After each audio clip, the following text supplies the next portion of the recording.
Hello friends, जैसा कि आप लोगों को पता है कि आज इकोनॉमिक सर्वे आया है 2025-26। तो हम लोग अभी नेशनल वाला नहीं करेंगे। जो नेशनल में क्या है, हम लोग अभी क्या कर रहे हैं कि जो बिहार स्पेसिफिक से कि बिहार को लेकर के क्या बातें की गई है वो हम लोग देखेंगे। क्यों? क्योंकि देखिए अभी इंटरव्यू चल रहा है और इसके साथ साथ आपका मेंस आएगा, एईडी आएगा, बहुत सारा एग्जाम आएगा। तो आपसे बिहार स्पेसिफिक ही पूछा जाए कि बिहार को लेकर के जो इकोनॉमिक सर्वे था वो क्या चर्चा था। जैसे हम लोग बहुत ही क्विक समरी जो है, बहुत ही क्विक समरी टाइप से देख लेंगे। देखिए बिहार में क्या बात किया गया कि हेडलाइन इन्फ्लेशन का बात किया गया है, जिसमें बिहार के बारे में बताया गया है आंध्र प्रदेश, असम एंड अंडमान एंड निकोबार, इन सब के साथ जो बिहार है उसका हेडलाइन इन्फ्लेशन के बारे में बताया जाए 2022-23 से लेकर के 2025-26 जैसे अप्रैल दिसंबर जो हम लोग पिछले साल जो गया वहाँ तक का बात किया गया। और ये डेटा देखिए दिया गया 0.01% बताया गया बिहार का। अच्छा, हेडलाइन इन्फ्लेशन क्या होता है? मैं ऐसा मान के चल रहा हूँ कि आपको इकोनॉमिक्स का जो बेसिक टर्म है वो आपको पता होगा। ठीक, हेडलाइन इन्फ्लेशन बेसिकली वैसा इन्फ्लेशन होता है जो आप अगर मैं बहुत ही वेगली समझाऊं तो इसे न्यूज़पेपर आप देखते हैं ना, तो न्यूज़पेपर में हेडलाइन नहीं होता है कि इन्फ्लेशन 1% बढ़ गया, इन्फ्लेशन 5% हो गया, इन्फ्लेशन 4% हो गया, उसको हेडलाइन इन्फ्लेशन बोलते हैं, मतलब इसको सीपीआई जिसको बोलते हैं। ठीक, अच्छा, सीपीआई में सर्विसेज इंक्लूड होता है या नहीं, सर्विसेज इंक्लूडेड होता है या नहीं, ये आप कमेंट करके बताएंगे।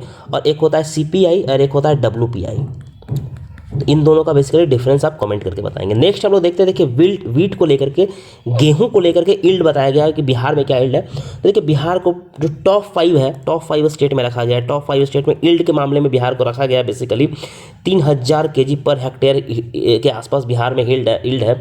सबसे ज़्यादा अगर हम लोग इल्ड देखें तो कहाँ है, तो वो बेसिकली है पंजाब में सबसे ज़्यादा इल्ड है। और ये बहुत इंपॉर्टेंट है, आपसे यही पूछ दिया जाएगा। आप भी देखिए इंटरव्यू चल रहा है, आपसे पूछ देगा कि बिहार में अभी जो इकोनॉमिक सर्वे आया है रिसेंट, उसमें सबसे ज़्यादा किस एग्रीकल्चरल प्रोडक्ट जो है उसका इल्ड है बिहार में, किसको इंक्लूड किया गया, तो वो है कौन, वीट। और आपको लमसम याद रखना है करीब 3000 केजी पर हेक्टेयर इसका इल्ड है। जो भी हम लोग देखते हैं 2024-25, वैसे 23-24 में सेम है, बिहार का दोनों सेम ही है। तो ठीक, आगे हम लोग बढ़ते हैं। और सबसे ज़्यादा कहाँ है, तो बेसिकली पंजाब में करीब 5000 हेक्टेयर। आगे हम लोग बढ़ते हैं और देखते हैं, देखिए लैंड एंड रिसोर्सेज। अभी हम लोग देख रहे हैं विजय सिन्हा जी को, जो हमारे उप मुख्यमंत्री हैं, वो जगह जगह घूम करके लैंड रिफॉर्म से बात कर रहे हैं। सब जगह घूम घूम के जो जमीन का को लेकर के जो विवाद है उसको सुलझा रहे हैं, उसको सही कर रहे हैं। तो उसी मामले में जो आंध्र प्रदेश है वो इम्प्लीमेंट किया था, क्या था, आंध्र प्रदेश रीसर्वे प्रोजेक्ट 2021 में वो क्या था, लाया था, जिसमें वो क्या ड्रोन का यूज़ किया था, डिफरेंट चीज़ को यूज करके जो भी लैंड टाइटल्स को मैप किया था और उसको डिजिटली प्रूफ किया था। तो बिहार भी ऐसा किया है बेसिकली। और इसी में जो बिहार ये काम किया था उसके लिए भी बिहार को इस पर बातचीत किया गया। और बेसिकली बिहार का एक स्कीम है जिस पे बहुत खास चर्चा किया गया, बिहार लॉन्च मुख्यमंत्री समेकित चौर विकास योजना 2025, जिसमें जो चौर होता है ना, जैसे आप देखते हैं कि ये गंगा है तो द्वार होता है चौर, तो ये जो चौर जो एरिया है उसको चौर बोलते हैं, जहाँ पे पानी वानी जमा होता है। तो वहाँ बेसिकली जो फिश होता है, फिश बेस्ड प्रोडक्शन को लेकर के बात किया गया है। और आप जैसा जानते भी हैं, और आपको जैसे जो प्रीवियस आप पढ़ते हैं पेपर या फिर न्यूज़ में देखा होगा कि बिहार में जो फिश का प्रोडक्शन है बहुत तेज़ी से बढ़ रहा है। और बेसिकली 22 डिस्ट्रिक्ट में फिश का प्रोडक्शन जो है, 22 डिस्ट्रिक्ट है, हाँ 23 गलती से मैं बोलता हूँ, 22 डिस्ट्रिक्ट में फिश का प्रोडक्शन बढ़ गया है, फिश का प्रोडक्शन बढ़ा है। तो ये बहुत इंपॉर्टेंट है, आपसे पूछ देगा स्कीम के बारे में, मुख्यमंत्री समेकित चौर विकास योजना, तो आपको बताना पड़ेगा। आप लोग आगे देखते हैं, देखिए टेक्नोलॉजी और डिजिटल टेक्नोलॉजी जो है एग्रीकल्चर में, उसे लेकर के बात किया गया। तो बेसिकली कर्नाटका का जो फ्रूट्स है FRUITS, उस प्लेटफॉर्म का बात किया गया है। तो उसी तरीके से जो बिहार का जो चौथा एग्रीकल्चर रोड मैप है, जहाँ हम लोग देखते हैं कि टेक्नोलॉजी से एग्रीकल्चर को लिंक करने का बात किया गया है। जैसे ड्रोन से मॉनिटरिंग करने का बात किया गया है।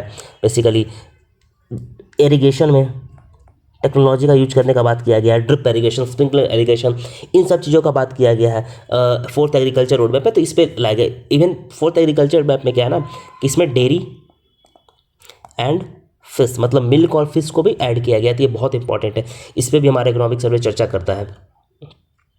इसके साथ साथ एक बहुत बेहतरीन फाइंडिंग है, इवन नीति आयोग का फाइंडिंग था, वो इकोनॉमिक सर्वे चर्चा करता है। जैसे हम लोग देखते हैं कि जैसे देखिए जो बड़ा बड़ा स्टेट है, जैसे बड़ा बड़ा स्टेट में हम लोग ले लेते हैं कर्नाटका, महाराष्ट्र, तमिलनाडु, तेलंगाना, इन सब को देखते हैं तो इन सब का कहता है कि जो मेजर आउटपुट है ना जीडीपी में, वो बेसिकली क्या है, तो बेसिकली हाई प्रोडक्टिविटी सर्विस के थ्रू आता है। जैसे आईटी, फाइनेंस, प्रोफेशनल सर्विस होता है ना, कि मान लीजिए कि कोई आईटी इंजीनियर है, वो सर्विस दे रहा है, तो इन सब से आता है। ठीक, इसमें बिहार को भी जोड़ा है, लेकिन जो बिहार को जोड़ा है, देखिए बिहार क्या है कि लो पर कैपिटा इनकम हमारे देश में बिहार है, बहुत कम पर कैपिटा इनकम है, करीब 70,000 रुपये पर कैपिटा इनकम। अगर हम लोग नॉमिनल जीडीपी पे देखें, तो अगर हम लोग नॉमिनल आप कह सकते हैं, या फिर अगर करेंट प्राइस पे देखें तो करीब करीब 70,000 के आसपास है। अगर हम लोग कांस्टेंट प्राइस पे देखें तो करीब करीब 40,000 के आसपास है हमारा पर कैपिटा इनकम। तो बेसिकली कहता है कि बिहार लो पर कैपिटा इनकम स्टेट है, उसके बाद भी बिहार जो है 58.57% जो अपना जीवीए का है वो सर्विसेज से आता है। इसमें बेसिकली जो सर्विस है वो लो वैल्यू एडेड सर्विस है। इससे बात करता है कि लो वैल्यू एडेड सर्विस है, हम लोग आईटी सेक्टर वाला सर्विस नहीं देते हैं। हम लोग मान लीजिए कि सर्विस में आप ले लीजिए रैपिडो वाला बात कर लीजिए, उस तरीके का सर्विस है। मैं एक एग्जांपल दे रहा हूँ, और भी बहुत सारा सर्विस हो सकता है वो चीज़, तो उसमें बिहार को भी रखता है, जहाँ पे 58.7%, ये एग्जैक्ट डेटा आपको याद होना चाहिए, जो सर्विसेज का कंट्रीब्यूशन है किसमें, तो जीवीए में हमारा। ये बहुत इंपॉर्टेंट फाइंडिंग है। इसके बाद हम लोग देखते हैं कि multi dimensional head count poverty पर बात किया गया 2015-16 से लेकर के 22-23 तक, और उसमें इनिशियली जो बताया गया है कि इनिशियली जो बिहार था उसमें 51.9 था, अब घट करके क्या हो गया कि 26.6 करोड़ पे आ गया, 26.6% पे आ गया। तो ये बहुत इंपॉर्टेंट डेटा है, ये बेसिकली हम लोग बहुत जगह देखते भी हैं, और ये बेसिकली ये है नीति आयोग का, लेकिन इस पर दे दिया गया है। तो ये जो अब घटा है, ये जो घटा है, तो क्यों घटा है, इसे लेकर के एक बहुत शानदार स्कीम बिहार गवर्नमेंट का है, और उस पर जो इकोनॉमिक सर्वे चर्चा करती है, वो स्कीम का क्या नाम है, तो बिहार गवर्नमेंट सतत जीविकोपार्जन योजना। बेसिकली ये एक ग्रेजुएशनल प्रोजेक्ट स्कीम है, ग्रेजुएशन अप्रोच है। इसका मतलब क्या है कि एविडेंस बेस्ड, मतलब पहले एविडेंस निकाला गया, ये बिहार है तो इसमें निकाला गया, मान लीजिए ये कितने लोग पुअर है, तो इससे पता चला कि 40% लोग मान लीजिए पुअर है। मैं एक रफ डेटा देके बता रहा हूँ समझाने के लिए। तो अब 40% पे काम किया जा रहा है, टारगेटेड डिलीवरी किया जा रहा है, मतलब टारगेटेड हाउस होल्ड, मतलब आइडेंटिफाई किया गया कि मान लीजिए एक्स जो है वो गरीब है, तो एक्स को गरीबी से बाहर निकालने का काम किया गया। माना गया कि राम जो है वो गरीब है, तो राम को गरीबी से बाहर निकालने का काम किया गया। तो इस तरीके से सतत जीविकोपार्जन योजना है जिसमें टारगेटेड काम किया गया। जो अल्ट्रा पुअर है, जो एक्सट्रीमली पुअर है, जो क्या है बेसिकली एक्सट्रीमली पुअर है, उस पर भी चर्चा करती है, इकोनॉमिक सर्वे चर्चा करती है, और सतत जीविकोपार्जन योजना पे बहुत हाईलाइट में रहा, क्योंकि जो हमारा मल्टी डायमेंशनल पॉवर्टी है वो इसी से घटा है। तो इस पे बात करता है, जहाँ पे कैपेसिटी बिल्डिंग का काम किया जाता है, लाइवलीहुड गैप असिस्टेंस, जो एक गैप है उस पर काम किया जाता है, वहाँ पे दिया जाता है बेसिकली। और ये बेसिकली 24 मंथ 2 साल के अंदर ये चीज़ घटा है, तो ये बहुत इंपॉर्टेंट है कोविड आने के बाद, तो ये बहुत इंपॉर्टेंट है, इसको आप देख लीजिएगा। इसके साथ साथ आखिरी में जो पंचायती राज इंस्टीट्यूशन है उस पर बात किया गया कि हम लोग स्टेट जो है पंचायती राज इंस्टीट्यूशन में बहुत पैसा खर्च करता है बिहार, और बहुत खर्च करने में बिहार भी एक है। इन जो सारे स्टेट है उसमें से एक बिहार भी स्टेट है, जो पीआरआई में क्या कर रहा है कि हम लोग जो भी टैक्स है, जैसे देखिए सेंट्रल फाइनेंस कमीशन तो देता है टैक्स, जो मतलब बताता है कि क्या उसमें डिवॉल्यूशन होना चाहिए, लेकिन इसके साथ साथ जो स्टेट फाइनेंस कमीशन है वो भी दे रहा है। इसमें कह रहा है कि PR are unable to meet their potential and public expectation due to insufficient resources, greater financial independence through own resource of revenue enable PRI to make inform decision on expenditure. मतलब कि अगर पीआरआई खुद से tax कर दे, कोई पंचायत है मान लीजिए जो इरीगेशन पर टैक्स कर दिया, पानी पर टैक्स कर दिया, तो ज़्यादा बेहतर तरीके से कर पाएगा।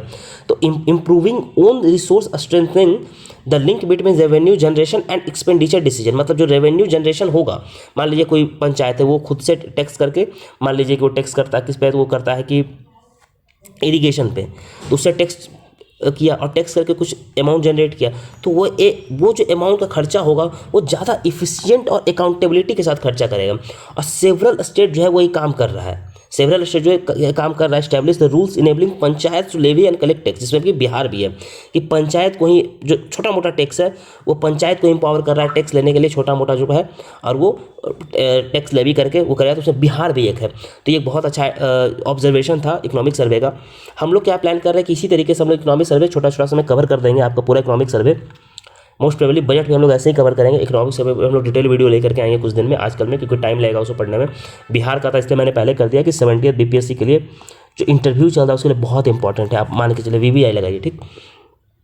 कैसा लगा वीडियो प्लीज़ कमेंट कीजिए, प्लीज़ कमेंट कीजिए। अगर आप नए हैं तो आप चैनल को सब्सक्राइब कर सकते हैं। ये जो PDF है ये आपको टेलीग्राम पे मिल जाएगा।